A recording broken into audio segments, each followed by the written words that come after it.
Since October 7th of last year, the internet buzz in international news has been dominated by the resurgent Israel-Palestine conflict.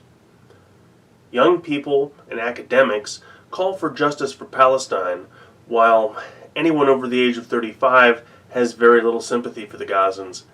This generational rift needs some unpacking, so here's my experience.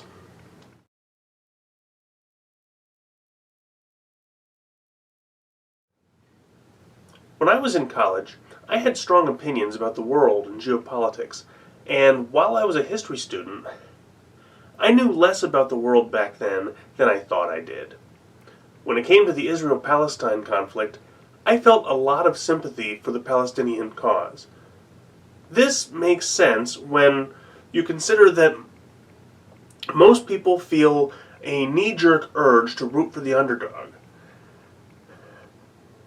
And during the Intifadas, it was clear who the underdogs were.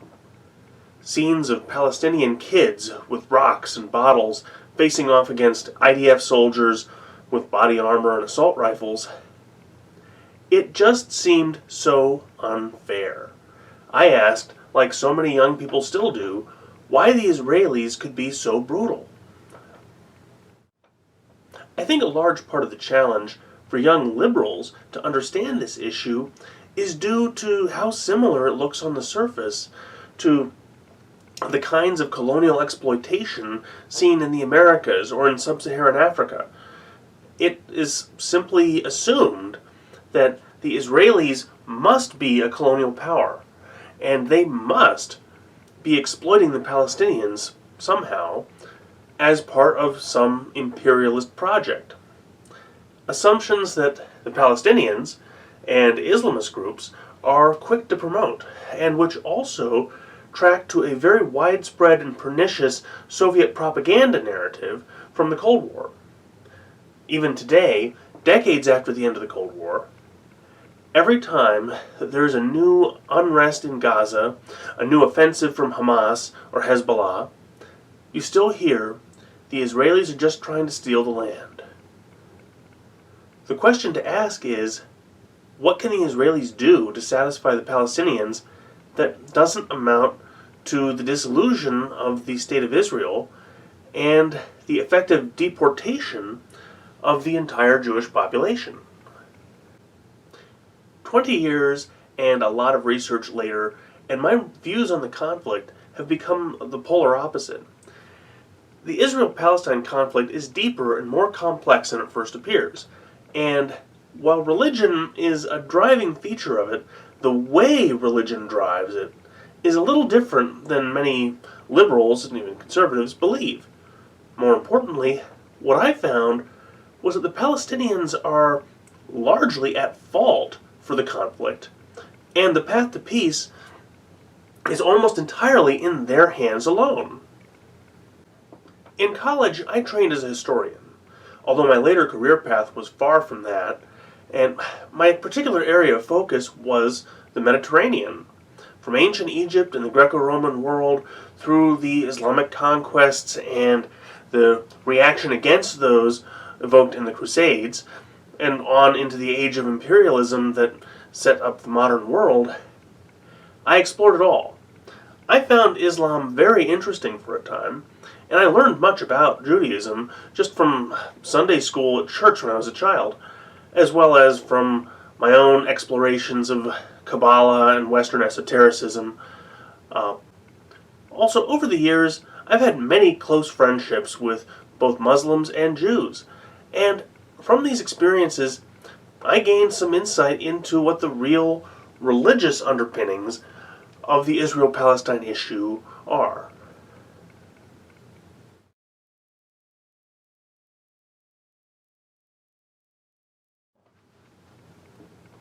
To most observers, both the Jews and the Muslims seem to be claiming that the land of Israel is theirs because God promised it to them, and to them alone. The Jewish kingdoms in the Levant, though, were destroyed in the 1st century AD, following the siege of Masada. And until the 8th century, the area was a multicultural Greco-Roman melting pot, really. It was mostly Christian province. The Muslim conquests in the 8th century changed the overlords, but apart from pilgrimages, which were still mostly Christian, Jerusalem and its environs was fairly low value, so the area remained largely Christian, and even through the Crusades in the 11th century, and even through the Crusades in the 11th through the 13th centuries, the Crusades were ultimately a failure and really had little lasting impact on the Muslim world. But something else happened in the 13th century that left a lasting scar on the Muslim psyche: the Mongol invasions. In Islam, there is an important concept of the Islamic world and the non-Islamic world. The Islamic world, the Dar al-Islam, is the Muslim community, but it's also the countries ruled by Muslims and governed by Islamic law. As Muhammad was the final prophet of God, and Islam the final revelation, and Islam is more than a religion but a complete, holistic model for the organization of society, it should stand to reason that as the divinely ordained manner of living, the Islamic world should be the most peaceful, prosperous, and successful region in the world. In contrast, the non-Islamic world is called the Dar al-Harb, the land of war. Non-Muslim regions are seen as lawless, dangerous lands in need of subjugation and of need of being brought to the light.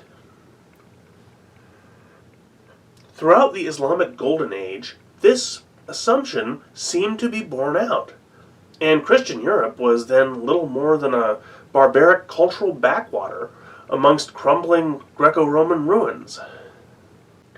And then, in 1260, Central Asian unrepentant pagans under the great Khans, Möngke, Hulagu, and others, the grandsons of Genghis Khan, burned the Islamic world to the ground, slaughtered the cream of Islamic nobility, carted off much of the skilled and educated populace back to a life of slavery in Central Asia.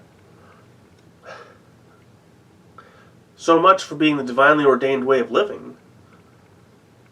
An idea that remains widespread across the Muslim world, which I've seen from Muslims that I've known in the West, and that underpins the intractable conflicts on the periphery of the Muslim world today, is that once a region comes under Muslim rule and becomes part of the Dar al-Islam, it is to remain that way until the end of time.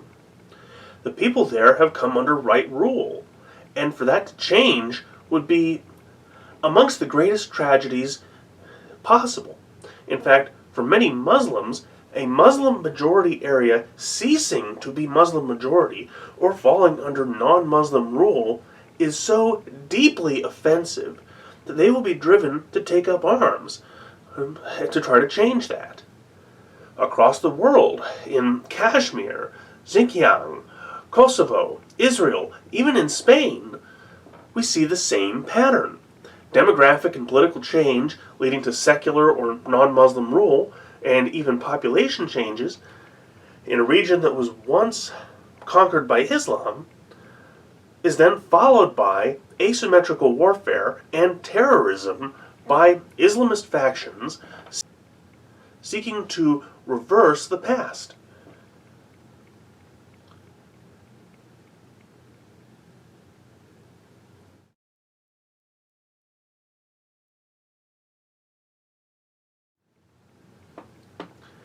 Ashkenazi Jews, the most widespread type of Jews in Europe, are religiously Jewish, but have more tenuous ties to the biblical Israel. Genetically, they do have the markers of descent from the ancient kingdom, but they're much more mixed with the Slavic and Southern European and the people in the host countries they lived in.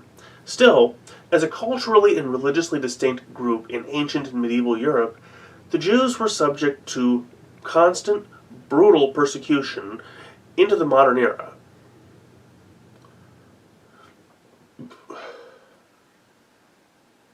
That said, the importance of the Jews in biblical history and its subsequent influence on European intellectual tradition, as well as the importance of Jewish mysticism and magic in Christian European occult tradition, the Kabbalah is foundational to most Western Christian occult societies and rituals,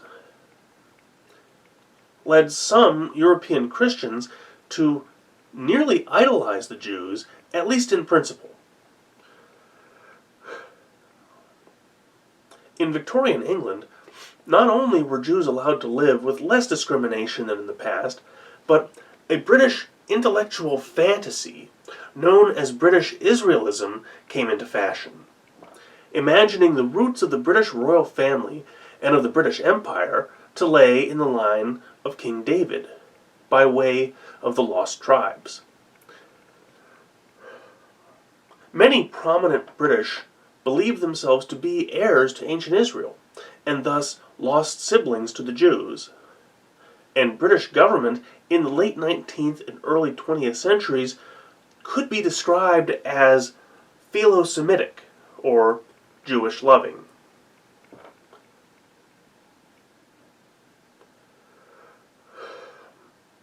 With the increased secularization of Europe from the Age of Reason, Jews attained greater rights and could participate more fully in the economy, leading some Jews to become quite wealthy as merchants and particularly as bankers.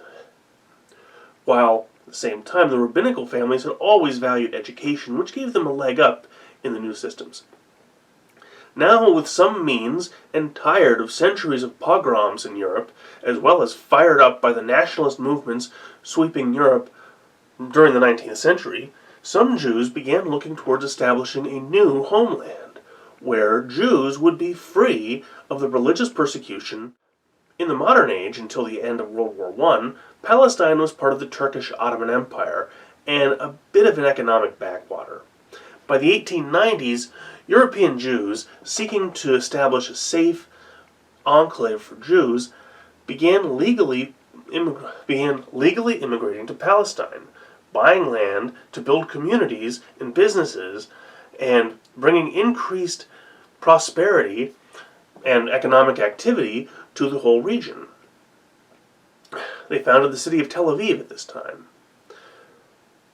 From an American perspective, they were a good example of what get referred to by American conservatives as good immigrants, bringing wealth, initiative, drive, and creating value for the whole society.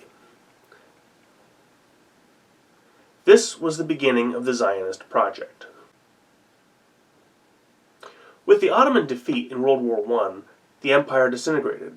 During the war, the British had sponsored and armed a general uprising of Arab bandit tribes to tie up Ottoman forces in Mesopotamia and generally destabilize the whole region. Under the auspices of the League of Nations, the British and the French divided up the administration of much of the old Ottoman Empire. Today, you often see these mandates described as colonialism, but with the perspective gained from the last 20 years and American experiences with Iraq and Afghanistan, I can no longer see a colonial character to what the British were doing. The mandate did not make Palestine and Iraq part of the British Empire. Much like the U.S. in Iraq and Afghanistan, the British were there to maintain stability and to set up the infrastructure before turning those lands over to local rule, to local government. And they did turn them over to local rule in only 20 or 30 years. Not really all that much longer than we stayed in Afghanistan.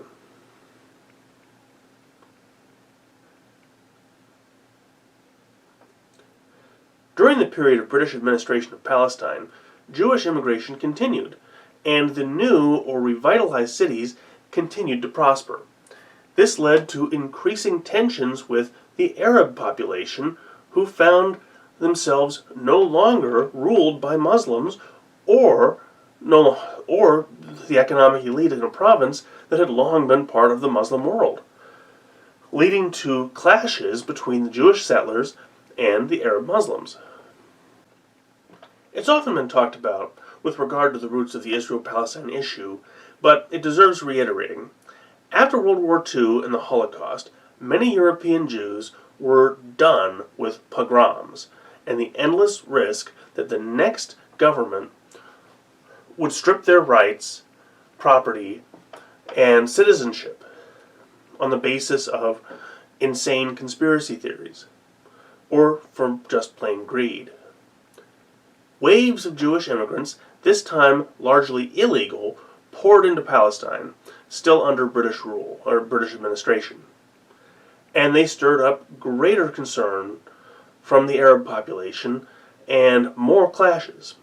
It also didn't help that the Palestinian Arab leadership had largely sided with Hitler and the Nazis during the war. Tensions reached a head when the newly established United Nations adopted a resolution dividing the territory between the Jewish and Palestinian populations, leading to the Jews declaring the creation of the State of Israel and the Palestinians declaring war. It should also be mentioned, though, that before all this talk about Israel and Palestine, the actual British Mandate of Palestine was actually far bigger than the tiny sliver of land on the map of Israel today. Mandatory Palestine also included Transjordan, which was gifted to King Abdullah, one of those bandit kings the British had stirred up against the Ottomans, and he gifted to him as a reward for his assistance. In a very real way, when we talk about the dividing of the land between the Jews and the Arabs, this was the first partition, and the Arabs got more than 80% of the land.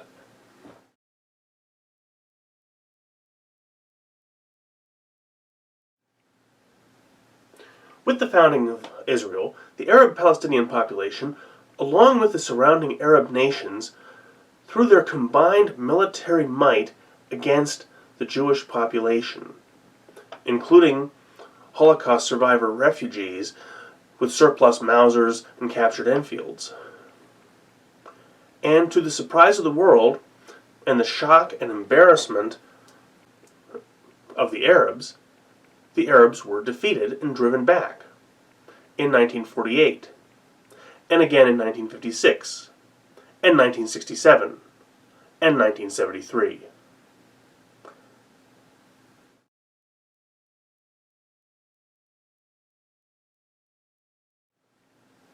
For students of military history, the Arab-Israeli wars creates a big question. Just what is wrong with the Arabs? The Jews in 1948 and in 1956 were not particularly better equipped. In fact, they were probably worse equipped than the Arab armies. It's not like the Jews were necessarily better trained. Again, these were refugees from Europe. This is actually a question that has vexed military planners and geopolitics wonks for decades. But the going theory seems to be a combination of internal cultural rivalries, endemic corruption, and poor training result in Arab armies being incapable of adapting to realities on the ground, and without the morale to recover from even minor setbacks. The result? There may have been more soldiers on the field from the Arab countries, the Arab armies, and with better weapons, but these soldiers didn't want to be there or to do what they were told. So they broke and they fled when the Israelis counterattacked.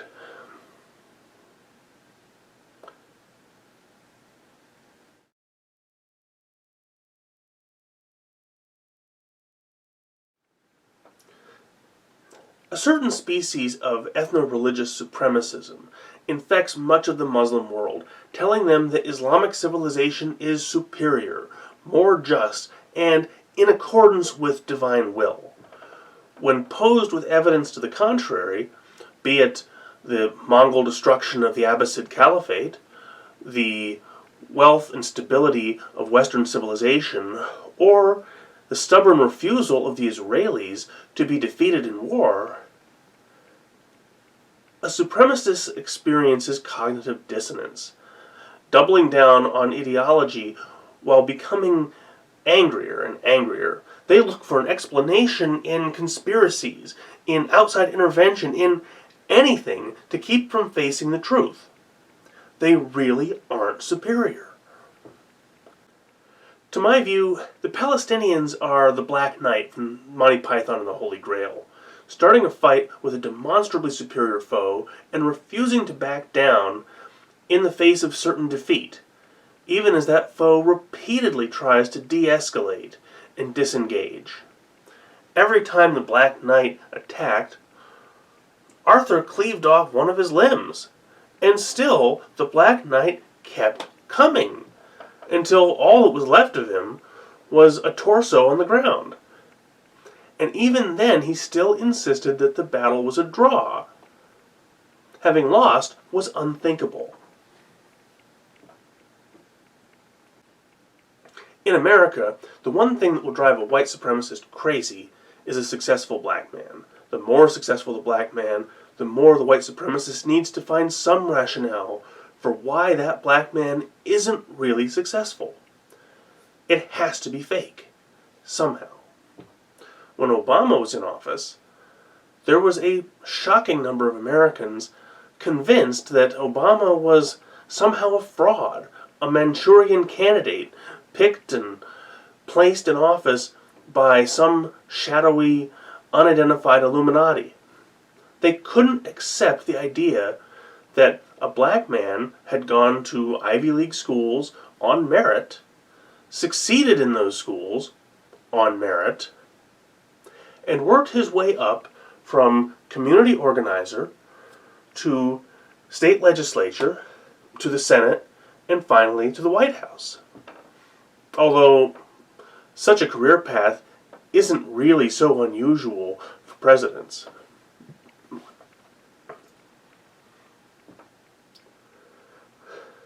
Similarly to the Palestinians, not only the existence, but the stability, economic success, and military prowess of Israel seems impossible and unnatural. How could Jews, of all people, build something stronger, more vibrant, and simply better than nearly the whole of the Muslim world? Another thing.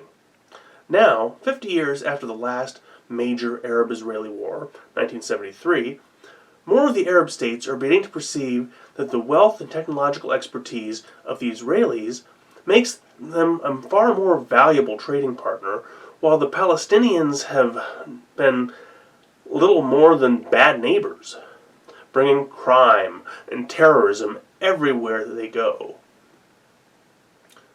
With the rapprochement between Israel and Jordan and now Saudi Arabia taking shape in recent years, the one last bit of leverage the Palestinians have is slipping away. Each war, each intifada, makes the Palestinians weaker, and it costs them more rights, freedoms, and even territory. If the Saudis and the Qataris decide that they have more to gain from a friendship with Israel, the Palestinian people will essentially cease to be. That is, except for the millions of them who now call themselves Jordanians.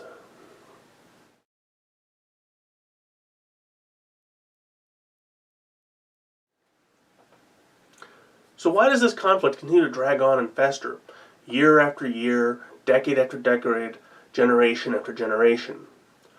Really, it's because the Palestinians simply do not have the strength to exterminate the Jews, and the Jews have too much humanity to exterminate the Palestinians. But that implies something else. The ones with the power to end this conflict and find peace are the Palestinians. But first, they need to own up to having started this mess, this war, and accept the reality that the Jews will remain and that Israel will remain. And they're going to have to accept the same reality that the Germans and the Japanese accepted after World War II. That is, complete responsibility for the conflict and a loss of territory as penance. And they will also require accepting that they were never superior and that they were not entitled to that territory. In the past, Israel has been willing to work with the Palestinians. Many Gazans and other Palestinians once worked in Israel, and there was much greater freedom of movement. The intifadas and the rocket attacks and border skirmishes changed that, and it will take a meaningful show of goodwill and willingness to move on from the past to overcome the history of bad faith. The key thing that needs to happen is to sever the line on history, to break with the past and move on. This means also to forge a new identity and forget the old identity. Ultimately, it may be necessary for the Israelis to take a cue from the Second World War. Much like the United States and its campaign against Japan, the Palestinians may need to be beaten so badly that it becomes pellucidly clear to them that Israel has the ability and the willingness to erase Palestine from history and existence. The Palestinian people becoming merely ashes and a footnote in history. At that point, when it is clear that continued resistance will only lead to the extinction of Palestine, Israel and the UN can rebuild Gaza, building infrastructure and industry, shepherd the Palestinian people in creating a new government, and implicit in all of that is a kind of deprogramming, reprogramming of the survivors, like was done in Germany and in Japan. In the end, the Palestinians will understand that their leaders and forebears were responsible for the Nakba and the subsequent occupation, and a brighter future for all lies in cooperation and integration with Israel and with the world.